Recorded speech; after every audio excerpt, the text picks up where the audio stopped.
Pin the push on the jobber season has started early in 2019, usually a grand post-WrestleMania tradition. WWE, seemingly desperate to promise every performer a new arc in the face of imminent competition, has sort of already done it.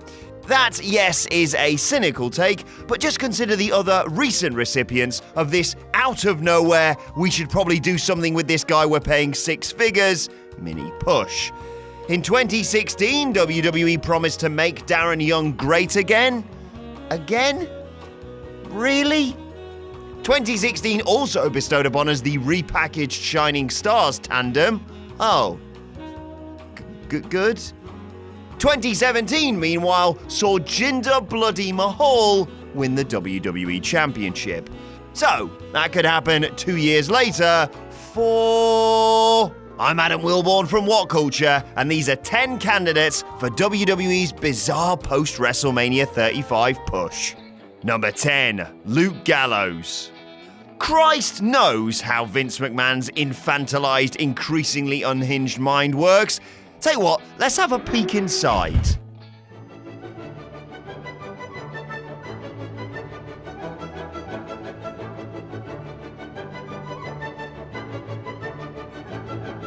Wow.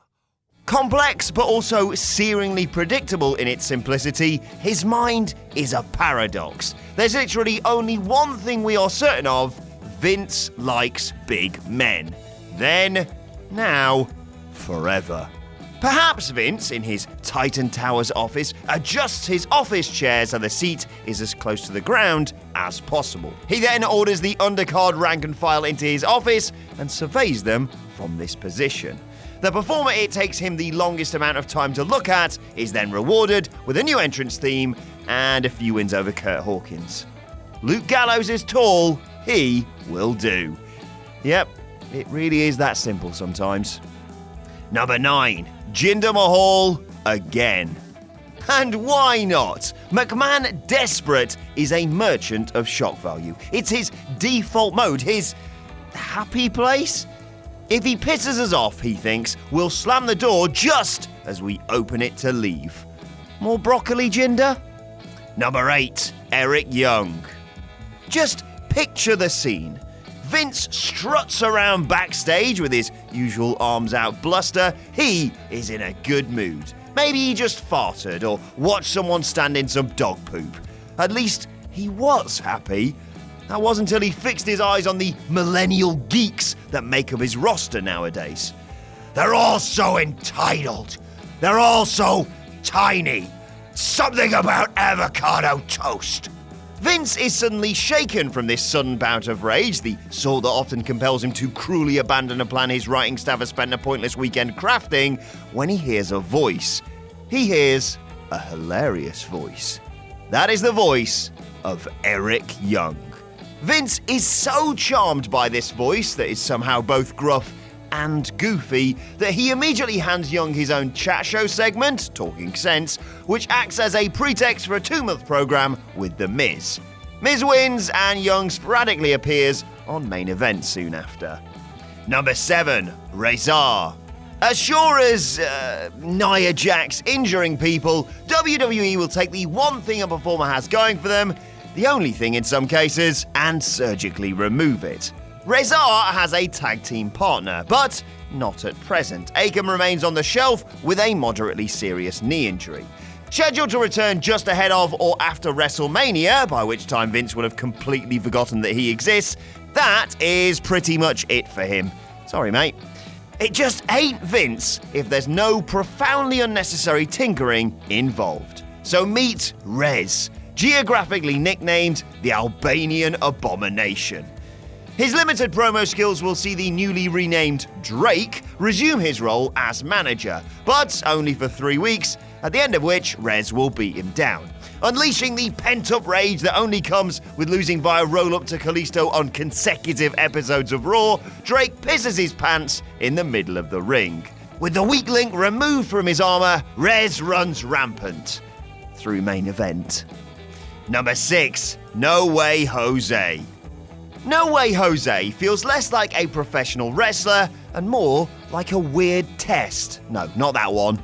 Even in 2015, Vince McMahon was in the process of aiming captive bolt pistols into the temple of every promoted NXT cow. Triple H must have thought this was some sort of piss take from the big man when Dolph Bloody Ziggler went over Tyler Breeze 2-1 in the latter's introductory program.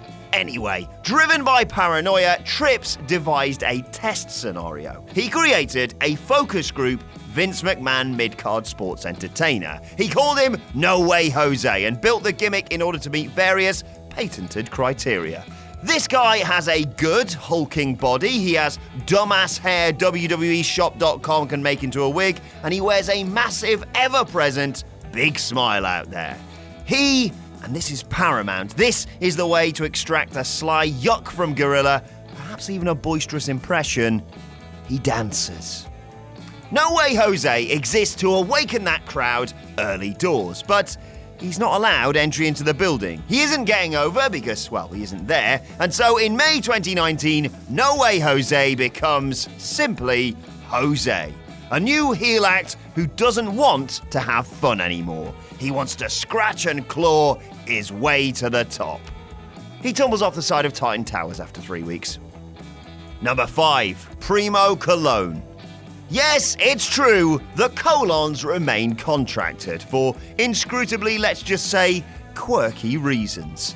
Last seen at Survivor Series, and prior to that August, and prior to that April's Greatest Royal Rumble, Primo spends more time ribbing Carlito with screen grabs of his contract on Snapchat than he does in a WWE ring. Primo earns 6 figures to moonlight in Puerto Rico and do 6-minute matches on the house show loop.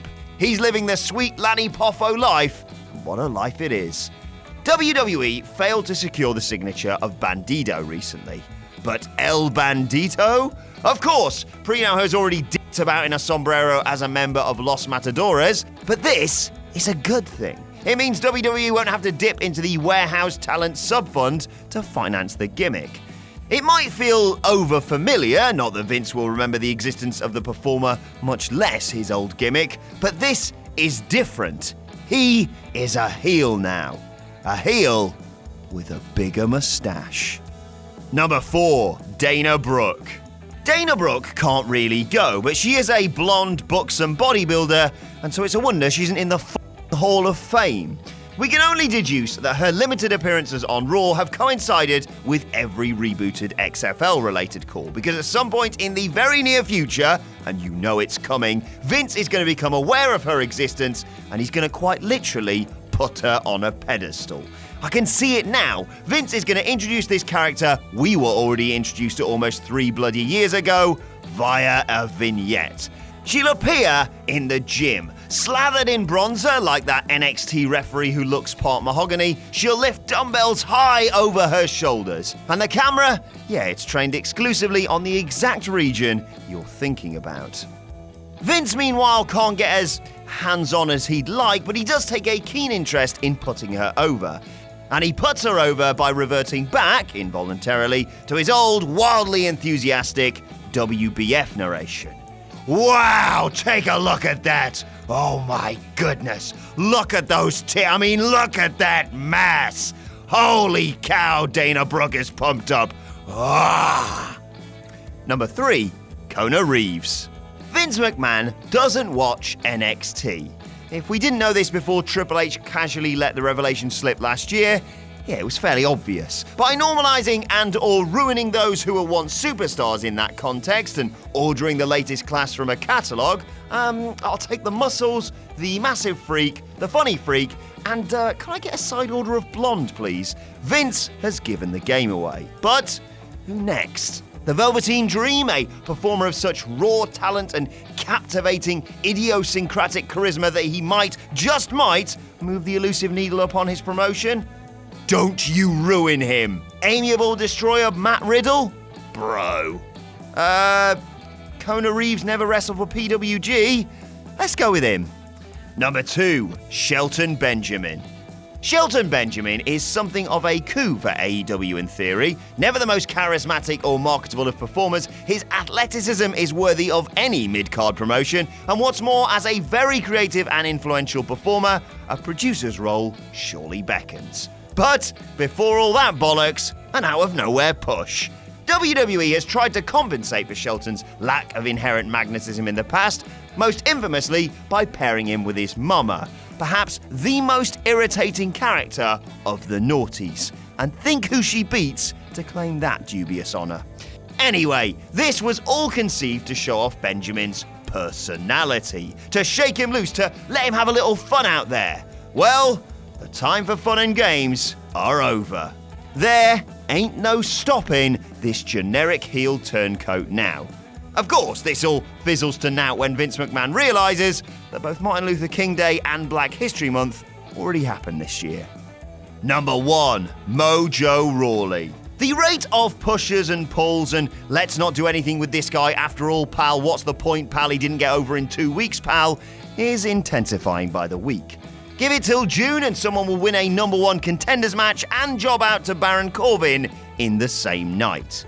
Say Vince McMahon decides he hasn't done anything with Mojo in a while. Yes, a month or so is a while now. Nobody's going to challenge Vince on his concept of time, otherwise they'd have told him the 1980s ended 3 decades ago. And Mojo is still sort of a Vince guy. He's large, he never wrestled on the independents, and he can talk. We will, in about 2 months, see his face added to that gif of Vince making freshly jizzed faces in the chair. But how, in what form, does that push take? Maybe it's not WWE's problem. Maybe Mojo Raleigh needs to take accountability for his actions. Maybe the problem was staring him in the face all along. Maybe the problem was staring him in the face all along, literally in a mirror, into which Mojo rants and raves and laughs at himself. Don't be a team player, you need to start looking out for you. Forget the team, he'll rage. Well, unless that team is part of the XFL, which he's probably better off doing at this point. And that's our list. Did we miss any out? Let us know in the comment section below. And don't forget to like, share, and subscribe. And you can check out our new wrestling podcast by searching for WhatCulture Wrestling on either iTunes or Spotify. Thanks for watching. I've been Adam from WhatCulture, and I'll see you soon.